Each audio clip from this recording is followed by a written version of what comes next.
Hello everyone, welcome back. In this video, I will be covering section 3.7, Rates of Change in the Natural and Social Sciences. Having seen the interpretation of derivative, having seen many rules of derivatives for polynomial functions, exponential functions, product rule, quotient rule, chain rule, and then how implicit differentiation works, and so on and so forth. Now we are going to see the applications of rate of change. If y equal to f of x, then the derivative dy by dx can be interpreted as the rate of change of y with respect to x. If x changes from x1 to x2, then the change in x is delta x, which is difference in x coordinates, x2 minus x1. And the corresponding change in y is delta y, which is f of x2 minus f of x1. The difference quotient, which is delta y by delta x, is difference in y over the corresponding difference in x. It's exactly similar to the idea of slope. So if you look at this picture, we have x1 on the x coordinate, x-axis, x2 on the x-axis, 2 points. Then you have a curve. This is the curve here. And you have a point P here and Q here. P has coordinates x1, f of x1. Q has coordinates x2, f of x2. And if you find the slope, that is nothing but rise over run, which is delta y over delta x, which is the same as difference in y coordinates over the corresponding difference in x coordinates. So m of pq, the slope, is same as f of x2 minus f of x1 over x2 minus x1.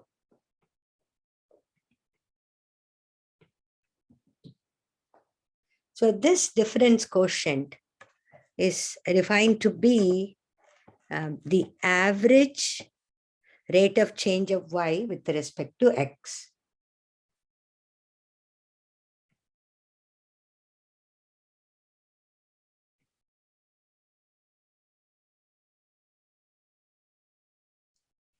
Is the average rate of change of y with respect to x over the interval x1, x2, and can be interpreted as a slope of the secant line PQ in figure 1. That's what we mentioned here. So average rate of change is same as slope of a secant line. If this limit, its limit is delta x approaching 0, so what we are going to do is we are going to approach Q towards P. And then each time you are going to get the slope of the secant line. The limit of the slopes of the secant line will become the slope of the tangent line. This is the concept right from section 2.1. Its limit is delta x approaching 0 is the derivative of f, which is denoted by f prime at the point x1, which we can therefore be interpreted as the instantaneous rate of change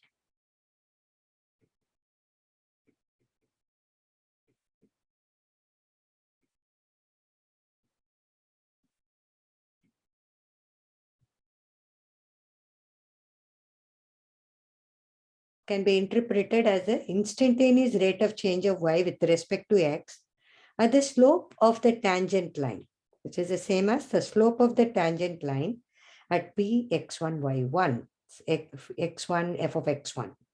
So which is shown in the picture as a red line, which is a tangent line.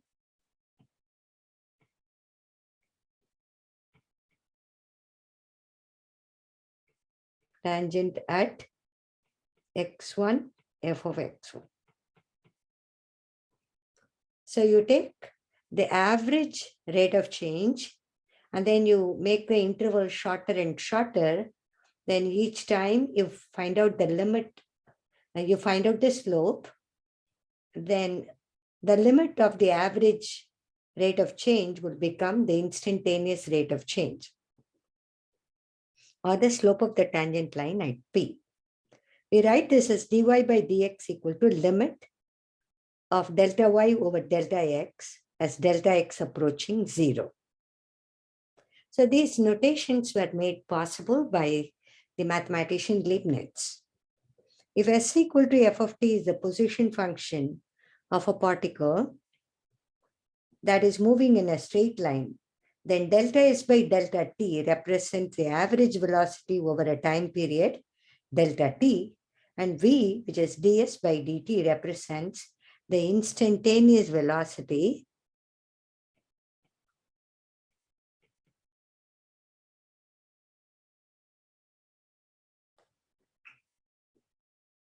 the rate of change of displacement with respect to time.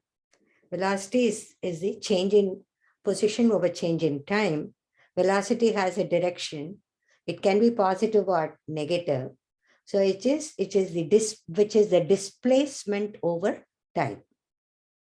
The instantaneous rate of change of velocity with respect to the time is the instantaneous rate of change of velocity with respect to time is the acceleration.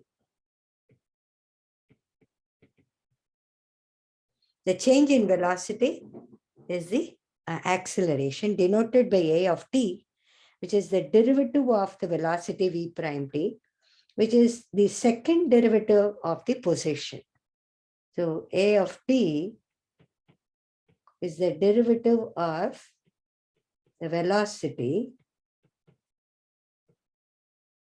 or it is the second derivative of the position.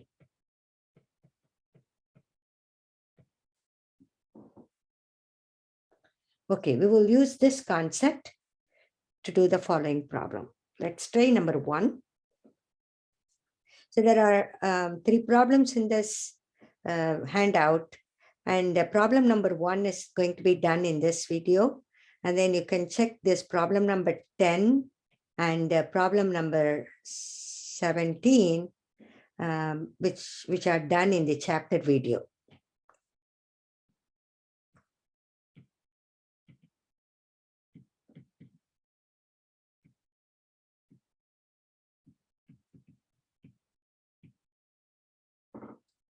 So what is number 1?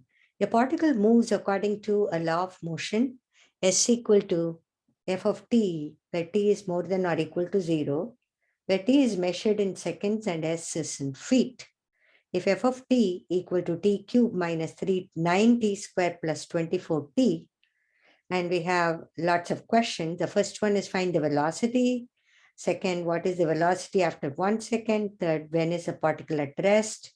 When is the particle moving in the positive direction? Find the total distance, draw a diagram, find the acceleration, graph, when is the particle speeding up, when is it slowing down? So there are a bunch of questions here. Let's take them up one by one.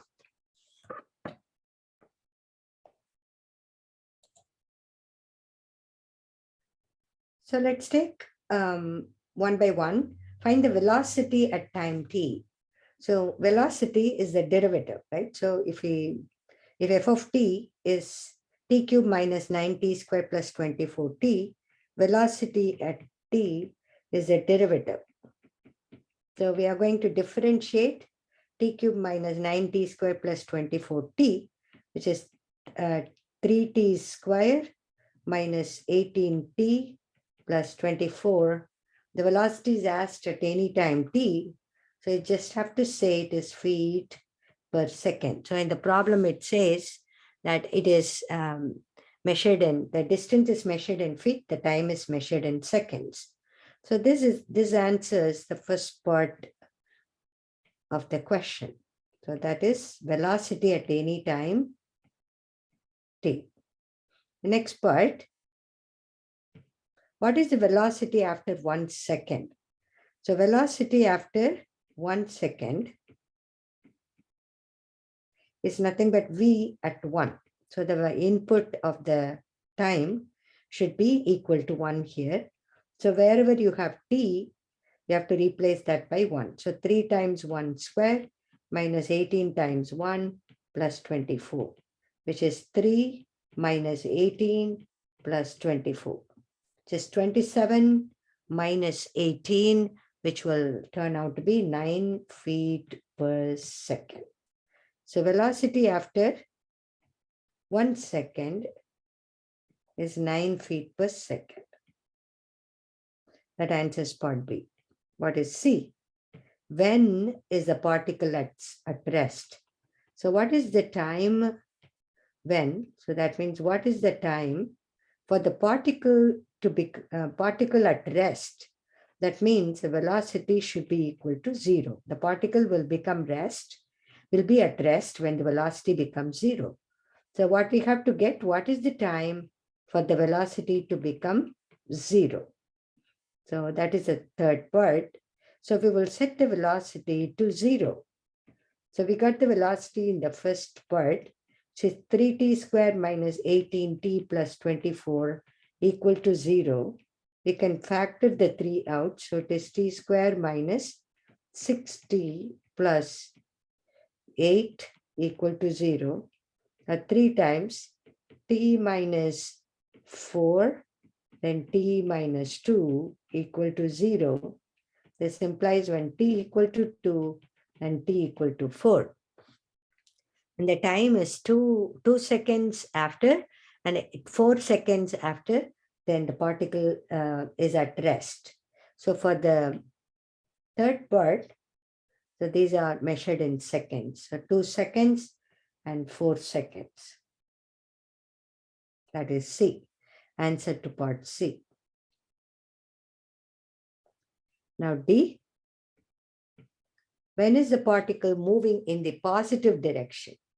So when is the time? What is the time taken? And then the particle is moving in the positive direction. The way to interpret that is velocity is positive. Velocity is positive. So what is the time or what time interval will velocity be positive?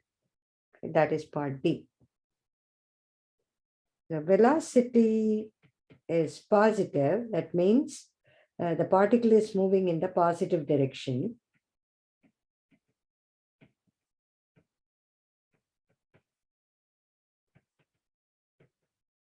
Moving in the positive direction. So what is the time interval? That's what the question is. So we will set the velocity to be more than 0. We found velocity, which is 3t squared minus 18t plus 24 is positive. That means 3 times t minus 2 times t minus 4 is positive, or it is t minus 2 times t minus 4 is positive. So you can actually do this by the algebra methods.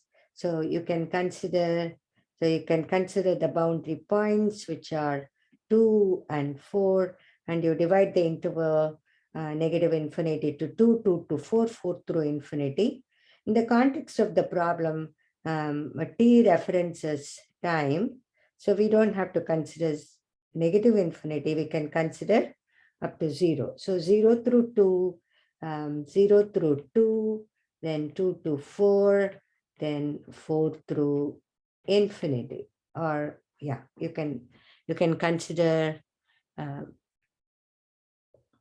over 4, but the total distance is asked only up to 6 seconds. So we want to know only up to 6 seconds. But anyway, that's the method of doing the problem, solving the inequality.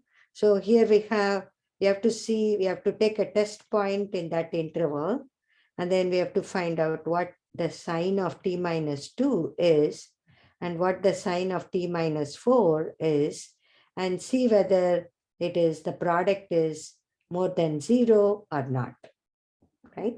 So let's take, say, a number 1. If you plug in number 1, let's take the test point as 1 here. So the test point here would be t equal to 1. The test point here would be t equal to 3. The test point here would be 5, t equal to 5. So if I take the test point 1, then you notice that this becomes negative and this becomes negative as well. So it will be positive, so which is true. So in this interval 0 through 2, it is positive. Then what about 2 to 4? So let's take a test number 3. So this, the first one is positive, 3 minus 2, 3 minus 4 negative. So it is kind of negative here, so it is false. So this one is false. Then 4 through infinity, we took the test number as 5. So 5 minus 2 positive, 5 minus 4 positive. So this will be positive. So here this interval is okay. So V of t is positive when t is between, when t lies between 0 and 2, union more than or equal to 4, more than 4. Correct? So this will be the answer to you. So the particle is moving in the positive direction.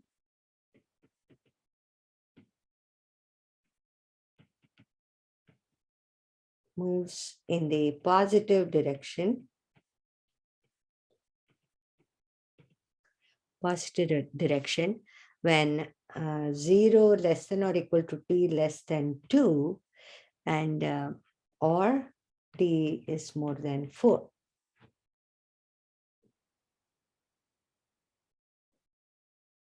Or t is more than 4. So this is the fourth part.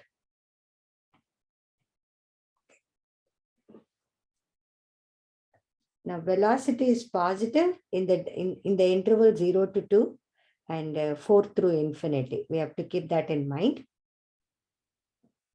The velocity is positive in the interval 0 to 2 and t more than 4. Obviously, velocity is negative when it is 2 to 3. All right. Okay. Now, what is the next part of the question? E.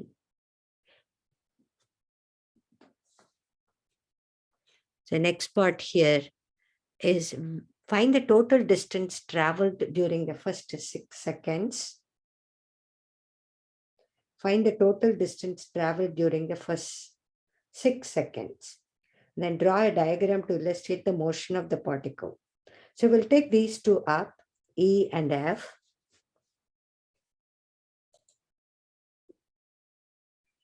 And next we are going to find out the total distance traveled during the first 6 seconds. So we notice that the particle moves positively for some time, and then it moves negatively for some time, then again it moves positively for some time.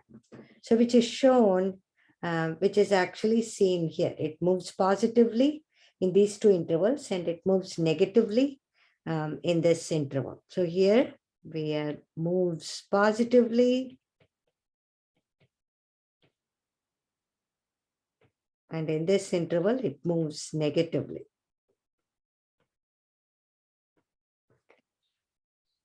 But we are finding only the total distance. So we are going to divide the interval between 0 to 2, then 2 to 4, 4 through 4 and above, 4 and 6, right? So we are going to divide the interval like that. So the distance traveled in each part is what we have to find out. So the particle changes direction at 2 and 4, correct? So we are going to do, we need to calculate only the distance. So we need to calculate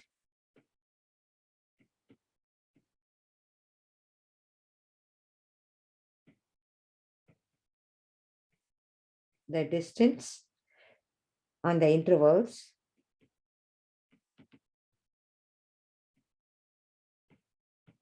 zero, 2, then 2, 4, and 4, 6.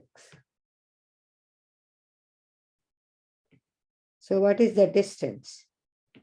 It's going to be, because it's magnitude, the total distance over first 6 seconds that is f of 2 minus f of 0 absolute value plus f of 4 minus f of 2 absolute value plus f of 6 minus f of 4 absolute value. So let's consider first f of 2 minus f of 0. So we are going to plug in t equal to 2 into the original function. So we can do that in the calculator too. We want to find out f at 2, f at 4, f at 6. So if we use the calculator, the calculator that I have in this device is maybe slightly different from yours, but the features are one and the same. So what I'm going to do is in y1, I'm going to actually plug in our f of t, which is t cube minus 8t square plus 24t. So that is it. Now we are going to plug in t cube minus 9t square plus 24t. That's what I'm going to plug in. So it is t cube. Instead, we will use x cube, x to the exponent 3, x cube, and then you move the cursor to the right, minus 9t square minus 9t square, and then plus 24t. So plus 24x. So this is what I have. Then I'm going to go to the home screen where I use the computation. So my function is stored in y1. So I'm going to compute now VAR, YVARS. Then I pick this function, and then I compute 2 minus, same way I have to compute VAR, YVAR, pick that function, and then compute 0 there. So every term has a 0 in it. So obviously it has to be 0. So what I get is 20. So this is exactly what I have to do for the rest of them. So for the next one, I have to do between 2 and what are the two values that we have to do? So for the next part, I have to do between 4 and 2. So we have to do between 0 and 2, then between 2 and 4, and then 4 and 6, correct? So I'm going to compute now VAR, YVAR, pick that one, then it is at 4, then minus VAR, YVAR, Y1, then I'm going to compute that at 2. So what do I get? But anyway, we are going to do only absolute values of those. So that should be considered distance. We are taking the absolute value of that.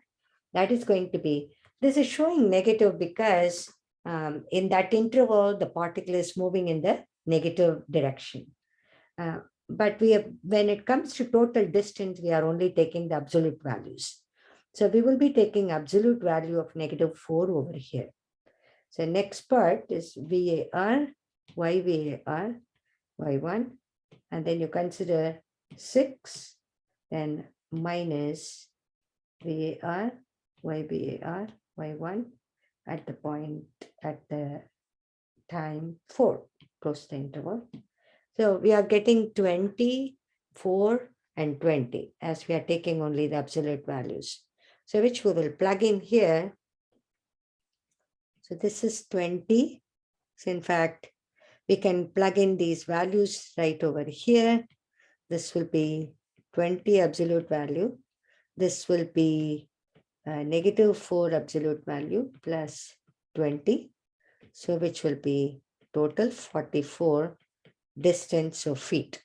So the total distance in the first 6 seconds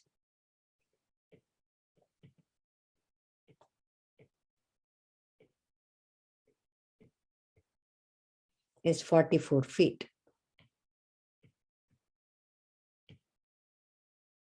Okay, we got that. And then we are asked to draw a diagram, schematic diagram, to illustrate the motion of the particle.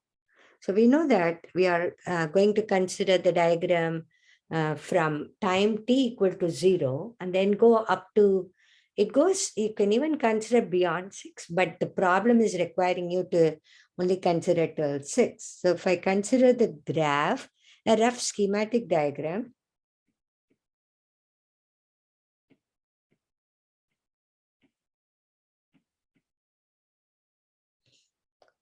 so let's say you have t,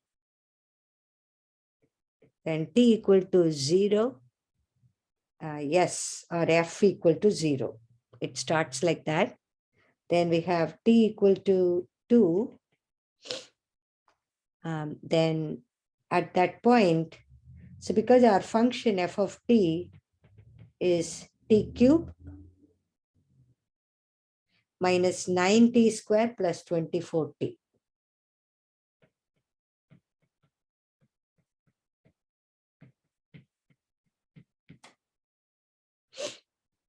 So if you compute f at 0, this is going to be 0. Then f at 2, it's going to be 20.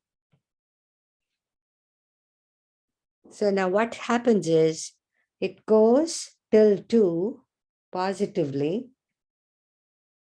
Then after 2, it goes negatively, right? And then it goes once again positively. So if we do these values here, so t equal to 0, then t equal to 2, it is moving positively. It goes positively till uh, till t equal to 2, and then it goes negatively. So at t equal to 4, the value of f or the distance would be 16. Then after 4, it changes direction and goes this way, positively. So positive movement, it goes positive movement and then negative movement and then positive movement. So positive from 0 to 2, then positive from 4 through 6.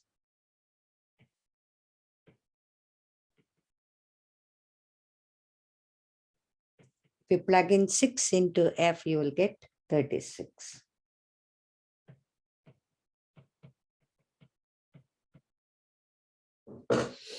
This is the schematic diagram. Now, what is the next parts of the problem?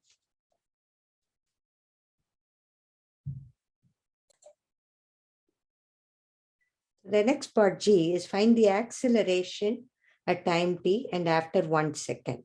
We know that acceleration is the derivative of the velocity, d by dt of the velocity function. So it is the derivative of, velocity is what we have already computed. Velocity is 3t squared minus 18t plus 24. So this is what we have to differentiate, which is 3t squared minus 18t plus 24. When you differentiate that, it will be 6t minus 18. It is feet per second square. Feet per second square. That is the acceleration. You're also asked to find out acceleration after 1 second. That will be a of 1. So you're plugging in t equal to 1. So it becomes 6 times 1 minus 18, which is negative 12. Negative 12 feet per second square. So we answered G. Then what are the other parts that we have to do? That we have to do the last two parts. graph the position, velocity, and acceleration on the interval 0 through 6. And when is the particle speeding up? When is the particle slowing down? These are the parts we are going to do. So for the next part, if you graph the three graphs, which are the acceleration and the velocity, the position, acceleration, and the velocity. So you're going to see the first one is a given function, which is the position function f of t. y2, which is the velocity function. In y3, I have plugged in the acceleration that we just found out for any time t. Only thing is that I have used the variable x as opposed to t. But the graphs are what we want. The first one is the position, y1. Second one is the velocity. Third one is the acceleration. So you notice that the curvy one is the position function. Then if I enable the second one, you will notice that that one would be the parabola because it's a second degree equation. So the curvy one is the position, the parabola one is the velocity, and the third one is the acceleration.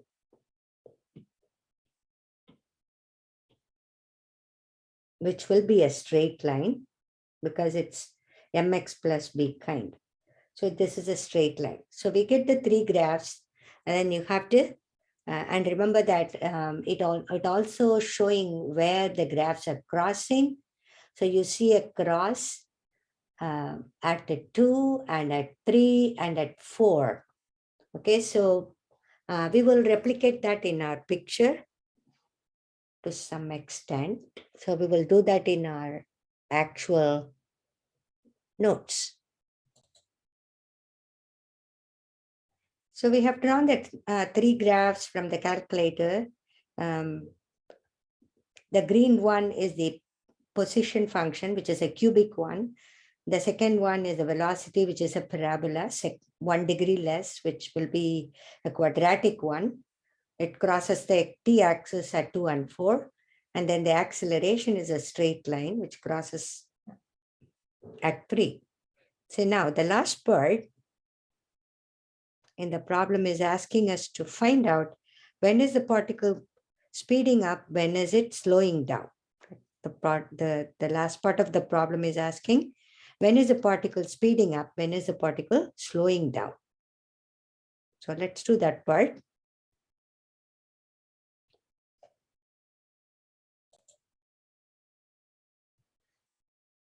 So for the last part, when is the particle speeding up, when is it slowing down?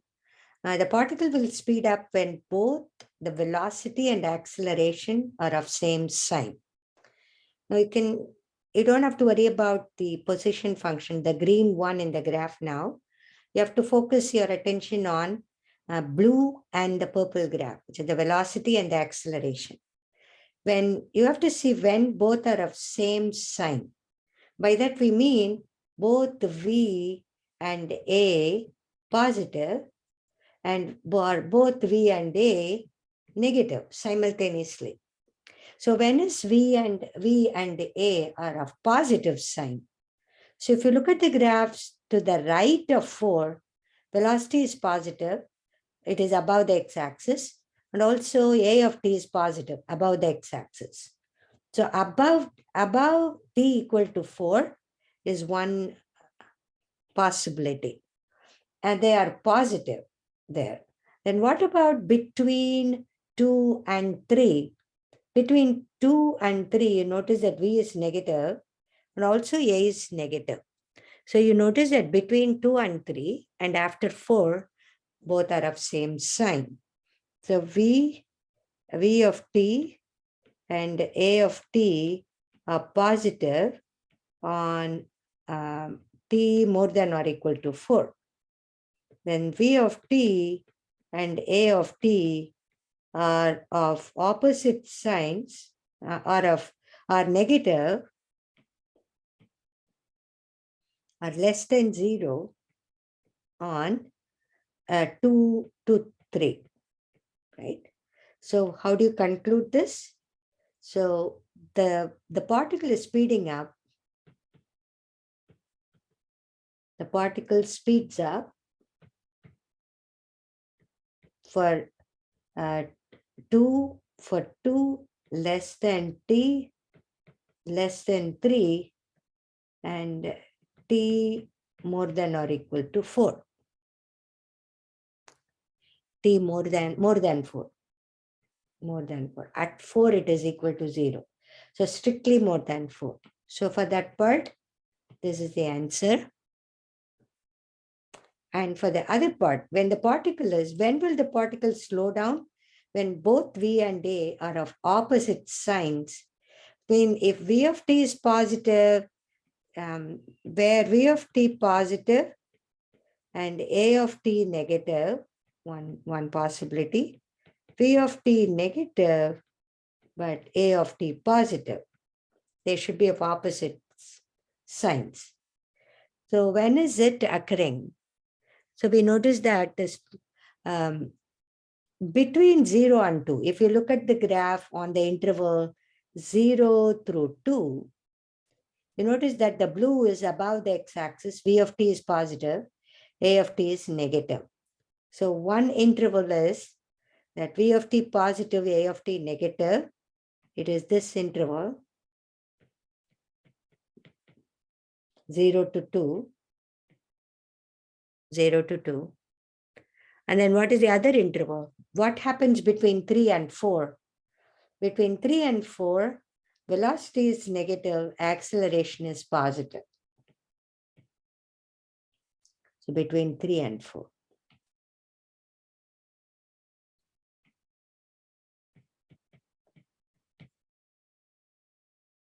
So your conclusion is that for when the particle slows down,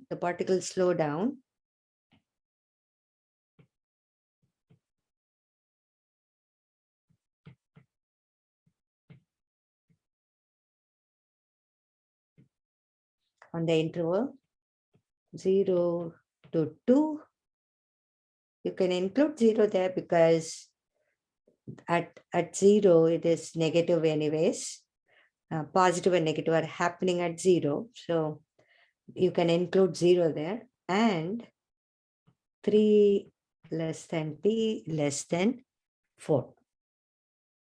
Right? So part H is showing the graphs which we borrowed from the calculator information. So it has got lots of information in this problem. So it's a good problem to review. And also you notice that in the exercise, practice test, practice final number 10 and practice test number 17 are done in my chapter videos. Please check them out. Hope this video helps. See you guys for my next section, next video on section 3.8.